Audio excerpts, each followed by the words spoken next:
गरीब है इसलिए गरीबी के नाम पर मुझे माफ किया जाए, तब भी कुछ पैसे लेकर यानी जुर्माना लेकर उन्हें छोड़ा गया।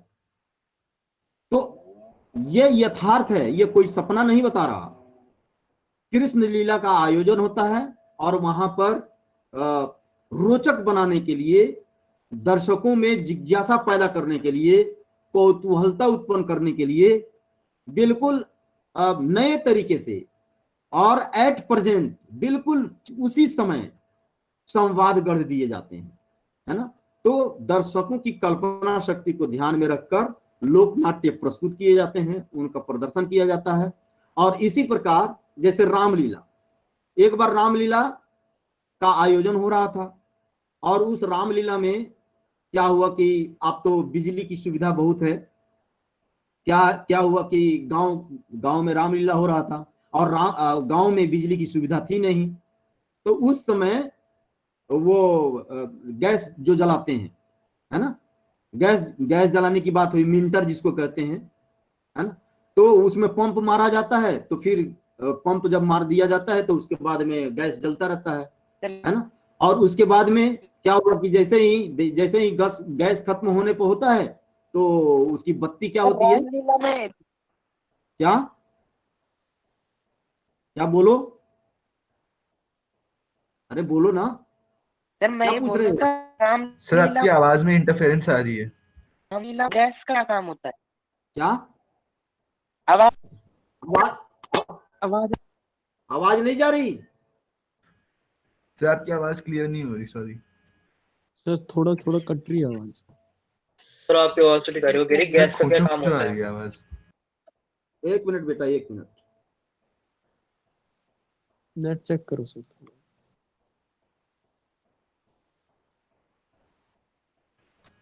सर लीव करके फिर से ज्वाइन कर लो, शायद बेटर हो जाए।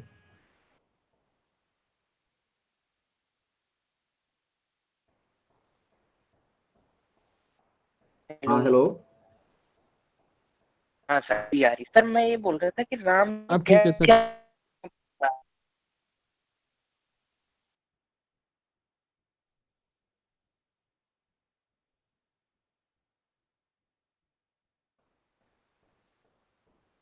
किसी की नहीं आ रही है हेलो, आवाज। अब आवाज आ रही है? देखो, यस सर आ रही है। अब आवाज आने लगी। आ रही है हाँ सर, अब बताओ। मैं कहता हूँ कि रामलीला तुम्हारी आवाज कट रही है बेटे। ऋतिक की आवाज नहीं आ रही सर। सर वो ये कह रहा है सर वो ये कह रहा है रामलीला में गैस का क्या काम है? जहां पर बिजली की सुविधा नहीं है, और रामलीला रात में होती है कि दिन में, ये बताओ। हाँ रात में भी, बिल्कुल सर। चलिए। तो जहां पर बिजली की सुविधा नहीं है, बिजली की जब मैंने बात बताई तो दिन में थोड़ी ना गांव में बिजली जलाएंगे। तो रामलीला का आयोजन के समय में गांव में क्या होता है कि बिजली की सुविधा नहीं थी। उसमें क्या हुआ कि जो राम बने हुए थे, क्या हुआ कि जो गैस थी वो डिम पड़ गई। तो राम ने आदेश दिया हनुमान को, ऐ हनुमान जरा जंप करके पंप मार दो। हनुमान ने कहा कि आज्ञा का पालन हो चुका महाराज। तो ये जो इस प्रकार के संवाद हैं, इस प्रकार के संवाद एट अ टाइम गढ़े जाते हैं, नहीं यानी बिल्कुल उसी समय नए रूप में गढ़ लिए जाते हैं और बोल दिए जाते हैं, दर्शकों को पता भी नहीं चलता और ठहाके लगने लगते हैं, है ना। तो जो लोक नाट्य होते हैं, लोक नाट्य की खासियत है कि जो भी आयोजन किए जाते हैं, कृष्ण लीला हो या राम लीला हो, उसे दर्शकों की कल्पना शक्ति को ध्यान में रखकर प्रदर्शित किया जाता है। क्लियर हुआ कि नहीं हुआ? यस सर, हो गया। अब अगला है मौखिक संप्रेषण के परंपरागत माध्यम में कठपुतली। और कठपुतली नाम से ही पता चलता है, काठ की पुतली यानी लकड़ी की पुतली। यानी कठपुतली की परिभाषा जो है, तो कठपुतली की परिभाषा है एक ऐसी निर्जीव रचना जो मानवीय संचालन के माध्यम से सजीव होने का आभास देती है। यानी कठपुतली का संचालन कौन करता है? मानव ही तो करता है। लेकिन वो होती किस चीज की है? काठ लकड़ी की होती सर। काठ लकड़ी की होती हैं, लकड़ी की पुतलियां होती हैं। लेकिन जब उनके बीच में संवाद होता रहता है और जब वे अभिनय करती हैं कठपुतलियां, तो ऐसा लगता है कि कोई व्यक्ति ही कर रहा है ना। तो कठपुतली क्या है? कठपुतली एक ऐसी निर्जीव रचना है जो मानवीय संचालन के माध्यम से सजीव होने का आभास देती है। ठीक है। और कठपुतली का जब प्रदर्शन किया जाता है, कठपुतली को जब प्रस्तुत किया जाता है, कठपुतली के माध्यम से जब अभिनय किया जाता है, तो कठपुतली और दर्शक के बीच जब भावनात्मक संबंध स्थापित हो जाता है, तब ऐसा माना जाता है कि प्रदर्शन उच्च कोटि का है। यानी जो कठपुतली दर्शकों को अपने तरफ आकर्षित कर ले, अपने संवाद के माध्यम से, अपने अभिनय के माध्यम से उन्हें आकर्षित कर ले और दर्शकों और कठपुतली के बीच दोनों में भावनात्मक संबंध स्थापित हो जाए, तब यह माना जाता है कि कठपुतली का प्रदर्शन बहुत ही उच्च कोटि का हुआ है। ठीक है। आज कठपुतली की यह कला टेलीविजन पर आप कार्टून के रूप में देख सकते हैं। यानी जो कठपुतली है वह टेलीविजन पर कार्टून के रूप में विकसित हुई है। और इसी प्रकार आप देखें कि एक प्रोग्राम चल रहा था जिसका नाम है गुस्ताखी माफ, जो नेताओं की नीचता का पर्दाफाश करता है। यह प्रोग्राम गुस्ताखी माफ है ना। तो इस तरह के बहुत सारे कार्टून आजकल भी नेताओं के ऊपर कार्टून चलते रहते हैं, सोशल मीडिया पर भी आप देख सकते हैं, है ना। तो जो कठपुतली है, भारत में इसकी लंबी परंपरा रही है, लेकिन आज के समय में कठपुतली भारत में विलुप्ति के कगार पर है। जबकि विदेशों में देखें तो कठपुतली पर रिसर्च हो रहे हैं, कठपुतली के माध्यम से शिक्षा दिया जा रहा है ना। यानी एजुकेशन दिया जा रहा है। वहां पर किन लोगों को एजुकेशन दिया जा रहा है, किन लोगों को प्रशिक्षण दिया जा रहा है, किन लोगों को शिक्षित किया जा रहा है? तो जो मनोरोगी हैं या मानसिक रूप से विकलांग है, जो बच्चे मानसिक रूप से विकलांग हैं, उनके लिए कठपुतली के द्वारा शिक्षा दी जा रही है ना। भी सर छोटे होते हैं उनको एनिमेशन से देते हैं टीचर। क्या सर जो छोटे स्टार्टिंग में ABCD सीखने वाले उनको भी सर एनिमेशन के क्षेत्र में भी तो ये क्या है? कठपुतली के ही तो विकसित रूप हैं। कार्टून, एनिमेशन जो भी हैं, ये उसी के विकसित रूप हैं। लेकिन भारत में इसकी परंपरा लगभग खत्म हो रही है। कठपुतली यहाँ पर, उसकी परंपरा कठपुतली यहाँ पर विलुप्ति के कगार पर है। हालांकि देश के अलग अलग राज्यों में कठपुतलियों का प्रदर्शन अलग अलग होता है। जैसे आप राजस्थान में जाएंगे तो वहां पर धागे वाली कठपुतली का प्रयोग किया जाता है। उड़ीसा और बंगाल में दस्ताने वाली कठपुतली का प्रयोग किया जाता है। आंध्र प्रदेश में छाये वाली कठपुतली का प्रयोग किया जाता है ना। तो देश के विभिन्न राज्यों में कठपुतलियों का प्रदर्शन अलग अलग होता है ना। और कुछ समय पहले तक हम देखें तो कठपुतली कला का महत्व सिर्फ बच्चों के लिए ही सीमित था, सिर्फ बच्चों तक ही सीमित माना जाता था। लेकिन आज वयस्कों की मानसिकता के अनुकूल भी रचना हो रही है, लेकिन भारत में नहीं हो रही है, ये विदेशों में हो रही है, खास करके विदेशों में हो रही है। हमारे देश में तो यह कला लगभग मृत प्राय हो चुकी है, विलुप्ति के कगार पर है। और विदेशों में इसका उपयोग मानसिक रूप से विकलांग बच्चों के मानसिक विकास के लिए चिकित्सा के रूप में किया जा रहा है ना। जो मानसिक रूप से विकलांग बच्चे हैं, उनके मानसिक विकास के लिए चिकित्सा के रूप में कठपुतली का प्रयोग किया जा रहा है। तो विदेशों में तो इसमें रचनाएं भी हो रही हैं, इसमें शिक्षा भी दी जा रही है, चिकित्सा के रूप में इस्तेमाल भी किया जा रहा है। लेकिन भारत में यह कला धीरे धीरे विलुप्ति के कगार पर है। ठीक है। तो कठपुतली के बारे में आप तो लिख सकते हो, बोलो। Yes sir. Yes sir. अब बात आती है कि मौखिक संप्रेषण के परंपरागत माध्यम आप लोग देखें कि लोकगीत है, लोक नृत्य है, लोक नाट्य है, कठपुतली है ना, लोक कथा है, और इसी प्रकार से अन्य परंपरागत मौखिक माध्यम भी हैं। जैसे कबड्डी, लोग कबड्डी खेलते हैं तो देखते हो कि मुंह से बोलते हैं।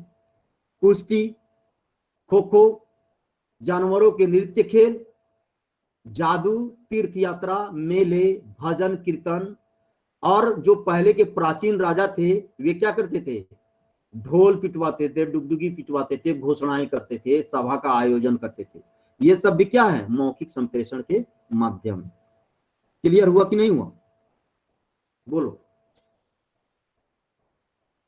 हेलो, जी सर, yes। क्लियर हुआ कि नहीं हुआ? हो गया सर, हो गया।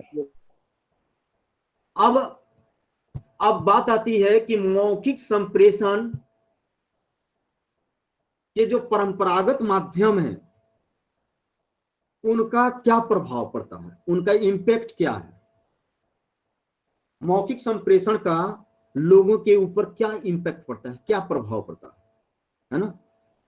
तो जितने भी परंपरागत संचार माध्यम हैं उनके प्रभाव की सीमा या पहुंच भले ही कम हो, यानी परंपरागत संप्रेषण है, चूंकि आजकल टेक्नोलॉजी का जमाना है, तकनीकी का जमाना है, टेलीविजन चैनल है, कार्टून है, पोगो है, तरह तरह के प्रोग्राम दिखाए जाते हैं, और परंपरागत संप्रेषण उनकी तुलना में लगभग पिछड़ गया है। और यही कारण है कि कई जो माध्यम है, परंपरागत माध्यम विलुप्ति के कगार पर है, जैसे कठपुतली का बताया अपने देश में, है ना।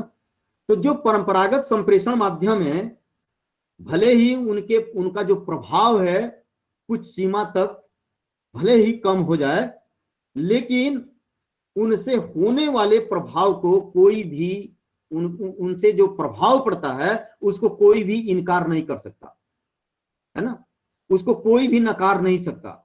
जो परंपरागत संप्रेषण माध्यमों का प्रभाव है भले ही वह उसकी सीमा है या उसकी पहुंच कम है, लेकिन उसके प्रभाव को हम नकार नहीं सकते। कैसे? तो ये जो माध्यम है मूल रूप से जो निरक्षर जन समुदाय है ना, जो निरक्षर जन समुदाय है उन पर अपना सबसे ज्यादा असर डालते हैं।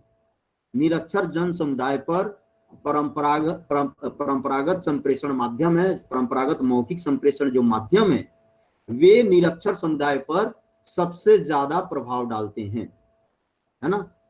और इसमें लोक नाट्य में पात्र भले ही पौराणिक हो चाहे ऐतिहासिक हो, जैसे लोक नाट्य है, लोक नाट्य के जो पात्र हैं चाहे पौराणिक हो, जैसे रामलीला की बात किया, जैसे कृष्ण लीला की बात किया, या किसी ऐतिहासिक पुरुष कोई भी हो, है ना, तो उसके पात्र भले ही पौराणिक हो या ऐतिहासिक हो, लेकिन उनके जो चरित्र होते हैं, जो संप्रेषण करते हैं, जो अपने विचारों को प्रकट करते हैं, वे मूल रूप से अत्याचारों का विरोध करने वाले होते हैं, है ना। तो जो परंपरागत संप्रेषण के माध्यम हैं, परंपरागत मौखिक संप्रेषण के जो माध्यम हैं वे मूल रूप से अत्याचार, अन्याय, रूढ़ियों, अंधविश्वासों का पर्दाफाश करते हैं, उसका विरोध करते हैं, है ना, और असत्य पर सत्य की विजय की घोषणा करते हैं। ये परंपरागत संप्रेषण माध्यमों का ही प्रभाव है। और यही कारण है कि देश जब पराधीनता की बेड़ी में जकड़ा हुआ था तब उस समय अभिनय के माध्यम से लोगों की चेतना को जागृत किया गया। ये परंपरागत संप्रेषण माध्यमों का ही प्रभाव था कि लोगों के चेतना पर प्रभाव पड़ा एक्टिंग के माध्यम से। जैसे कि अंधेर नगरी, चौपट राजा, टके सिर भाजी, टके सिर खाजा, अंधेर नगरी नाटक रचा गया, और जिसने नाटक रचा उनका नाम है भारतेंदु हरिश्चंद्र। स्वयं वे एक्टिंग किए थे, स्वयं अभिनय किए थे, है ना। देश पराधीनता की बेड़ी में जकड़ा हुआ था, अन्याय के खिलाफ आवाज उठा रहे थे, और अंधेर नगरी जिस समय अभिव्यक्ति की आजादी पर प्रतिबंध लगाया गया था, अंग्रेजों ने प्रतिबंध लगाया हुआ था, उस समय अंधेर नगरी को दो अर्थों में नाटक बुना गया था, अंधेर नगरी को रचा गया था, और तब लोगों के बीच में जाकर लोगों की चेतना को जगाया गया था, है ना। तो इसमें कोई दो राय नहीं है कि जो परंपरागत मौखिक संप्रेषण के माध्यम है उनका लोगों के ऊपर बहुत ही अचूक प्रभाव पड़ता है, और इसके अलावा आपस के हितों की रक्षा ने लोगों की एकता में बांधे रखा था। यानी जो जब अंग्रेज अत्याचार कर रहे थे उस वक्त जो लोग थे, जो गांव के आम आदमी थे, उन लोगों में एकता कैसे स्थापित हुए, उसके द्वारा ये जो परंपरागत माध्यम है उनका इस्तेमाल किया गया, और इस्तेमाल करके उनको उनमें एकता के सूत्र में बंधे रहने का संदेश दिया गया। ठीक है, और यही कारण है कि अंग्रेजों की लाख कोशिश के बावजूद भी लोगों में फूट नहीं पड़ी, है ना, क्योंकि अंग्रेजों की नीति ही थी फूट करो और राज करो। लेकिन गांव की एकता को वे नहीं इधर उधर छिन्न भिन्न नहीं कर सके, गांव में एकता बनी रही, और उस एकता को बनाए रखने में ये परंपरागत माध्यम ही प्रभावी थे। ठीक है, क्लियर हुआ कि नहीं हुआ, बोलो। और इसलिए परंपरागत मौखिक संप्रेषण के जो माध्यम हैं उनके प्रभावों को हम कुछ बिंदुओं में देख सकते हैं, क्योंकि जो परंपरागत मौखिक संप्रेषण के माध्यम है ये ऐसे माध्यम है जिनका विकास मानव जीवन के साथ साथ हुआ है। जो परंपरागत मौखिक संप्रेषण है ये अचानक नहीं आ रहे, मनुष्य जब से सभ्य होना शुरू हुआ तभी से उनके साथ साथ परंपरागत संप्रेषण परंपरागत मौखिक माध्यमों का विकास होता गया। तो पहला पॉइंट है कि परंपरागत मौखिक संप्रेषण के माध्यम ऐसे माध्यम हैं जिनका विकास मानव जीवन के साथ साथ हुआ है। ठीक है, दूसरा पॉइंट है कि परंपरागत मौखिक माध्यमों का विकास मनुष्य के खान पान, रहन सहन, रीति रिवाज, वेशभूषा, भाषा, संस्कृति, सामाजिक परिवेश और स्थानीय रंग, इन सब का प्रभाव पड़ा और धीरे धीरे ये विकसित होते गए।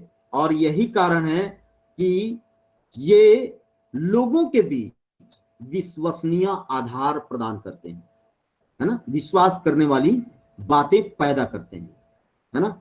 इसके अलावा श्रोता की बोलचाल की भाषा में रोजमर्रा की जिंदगी के परिवेश से कही गई बात के कारण संदेश निश्चित रूप से चमत्कार उत्पन्न करते हैं, है ना। यानी इसमें जो श्रोता होते हैं, श्रोता की बोलचाल की भाषा में ये रचे जाते हैं, चाहे वो लोक नाट्य हो, चाहे कठपुतली हो, चाहे कोई भी हो, है ना। जो परंपरागत मौखिक संप्रेषण के माध्यम है श्रोताओं की बोलचाल के रूप में, बोलचाल की भाषा के रूप में रचे जाते हैं। और यही कारण है कि जब ये प्रस्तुत किए जाते हैं तो इनका प्रभाव जनमानस पर पड़ता है और ये चमत्कार उत्पन्न करते हैं।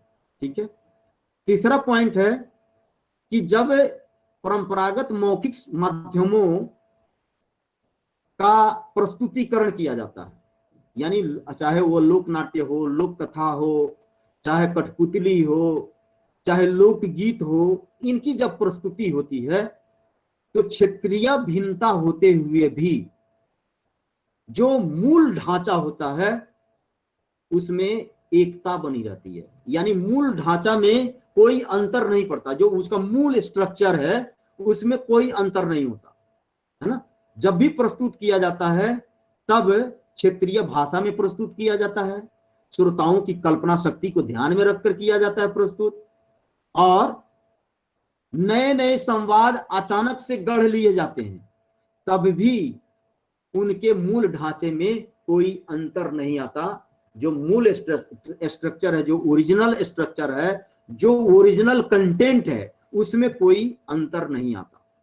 ठीक है, अगला पॉइंट है कि जब इन्हें प्रस्तुत किया जाता है, जब इन लोक माध्यमों को, जब परंपरागत मौखिक संप्रेषण के माध्यमों को प्रस्तुत किया जाता है तो इस पर जो खर्च आता है वह बहुत ही कम होता है। यानी जो अन्य माध्यम है, अन्य माध्यमों की तुलना में इन पर खर्च बहुत कम होता है। ठीक है। और अगला पॉइंट है, विशेषज्ञों ने, अनेक स्पेशलिस्टों ने, विशेषज्ञों ने यह माना है कि जो परंपरागत माध्यम है उनका प्रभाव सामूहिक ऊर्जा के रूप में होता है, क्योंकि जो परंपरागत मौखिक संप्रेषण के माध्यम है उनके साथ दर्शकों की, श्रोताओं की सक्रिय भागीदारी हो जाती है और इसलिए इसमें जो प्रस्तुति होती है उनका प्रभाव सामूहिक ऊर्जा के रूप में होता है और अन्य किसी माध्यम में यह चीजें देखने को नहीं मिलती है। और यही कारण है कि जो परंपरागत मौखिक संप्रेषण के माध्यम है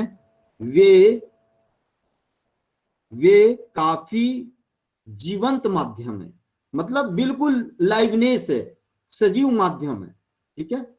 और संदेशों के प्रसारण में संदेह की कोई गुंजाइश भी नहीं होती, कोई व्यक्ति उस पर संदेह भी नहीं कर सकता। ठीक है। इसी प्रकार से ये जो जितने भी माध्यम है परंपरागत मौखिक संप्रेषण के माध्यम, इनसे सामाजिक के जो कर्मकांड हैं, रूढ़ियां हैं, अंधविश्वास हैं, जैसे कि बाल विवाह है ना, बहुविवाह, जैसे जनसंख्या विस्फोट है ना, इसी प्रकार से निरक्षरता, भ्रष्टाचार, नशा, मदिरापान, कुपोषण, जाति प्रथा, दहेज प्रथा है ना, तस्करी, इन सब पर कार्यक्रम आयोजित किए जाते हैं और ये मौखिक संप्रेषण के ही माध्यमों द्वारा प्रस्तुत किए जाते हैं और इनका प्रभाव पड़ता है। शहरों में आप देखेंगे, अपने कॉलेज में जब कॉलेज खुलेंगे तो आप लोग देखेंगे कि नुक्कड़ नाटक होते हैं। ये नुक्कड़ नाटक क्या है, नौटंकी क्या है, ये सब परंपरागत मौखिक संप्रेषण के ही तो माध्यम हैं जिनके द्वारा समाज में व्याप्त भ्रष्टाचार, जातिवाद, अंधविश्वास, रूढ़ियां, कर्मकांड, बहुविवाह, जनसंख्या विस्फोट, बाल विवाह, निरक्षरता, जाति प्रथा, नशा, मदिरापान, इन सब पर आयोजन किए जाते हैं, इन सब पर आयोजन प्रस्तुत किए जाते हैं और उनका प्रदर्शन होता है और इनके समाधान में ये सभी माध्यम प्रभावी भूमिका निभाते हैं। बोलो, क्लियर हुआ कि नहीं हुआ? हेलो, क्लियर हुआ कि नहीं हुआ? Yes sir. हाँ जी सर, क्लियर है, एकदम clear. Yes sir.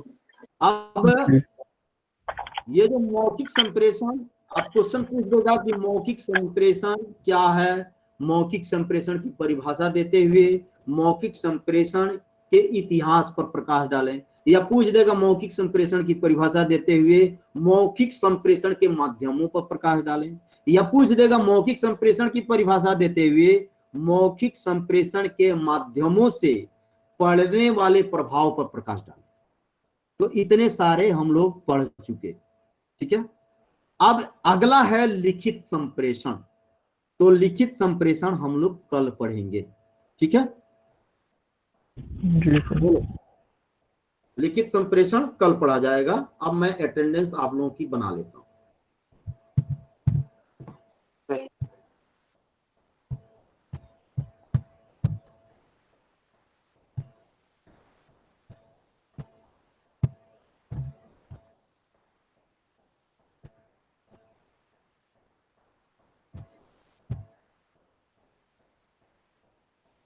One 401, 1402, Present, sir. 1403, Present, sir. 1404, 1405, 1405, Present, sir. 1406, 1407, 1408, present sir निकुंज। 1409, 1410, 1411, 1412 1412 1413 प्रेजेंट हो रहा 1413 1414 1415 1416 1417 1418 1419 Present, sir. 20 1421 Present, sir.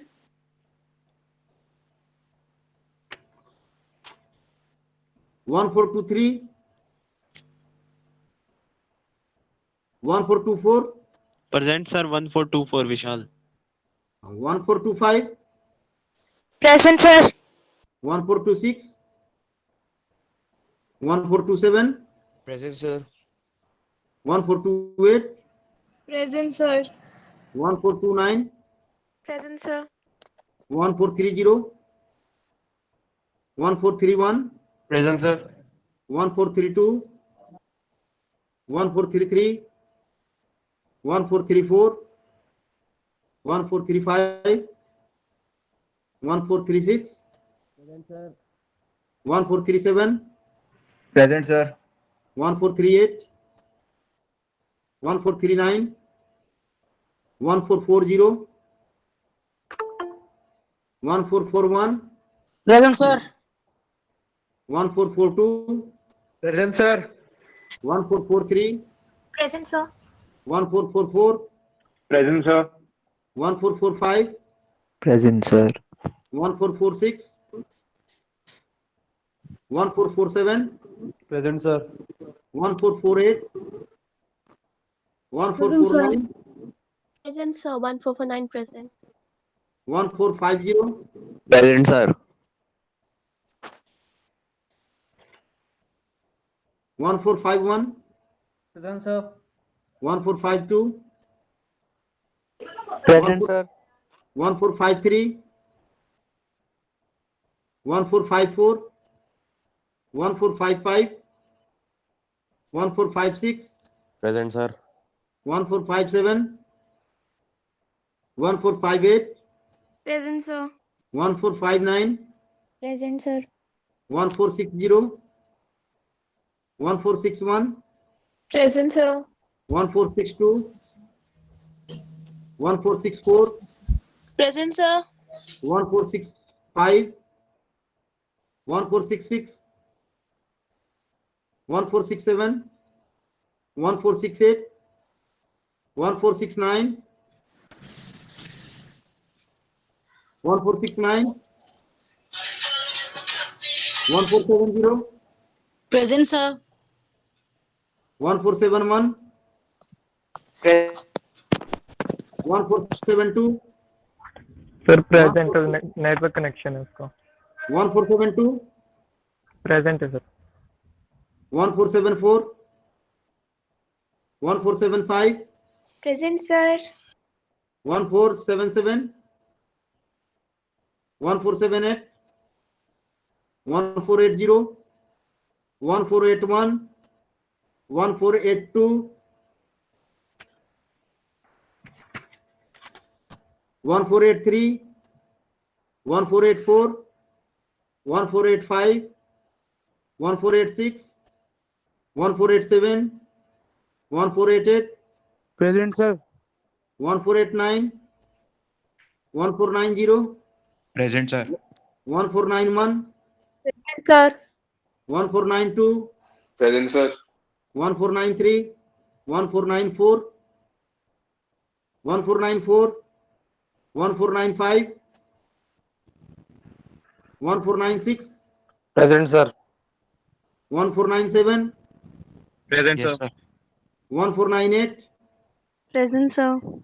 1499 1500 1501 Present, sir.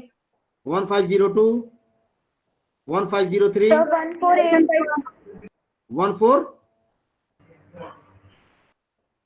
14 Sir, 1486. 1486 present. ठीक है Sir, 1494 present. Sir 1486 present. हो गया 1486. बेटा, हो गया। Sir 1494 present. हाँ हो गया बना दिया। One Sir, one one- one five Sir, 1485 present. Sir, 1500. 1500। हाँ जी सर, present. हेलो हाँ 1502।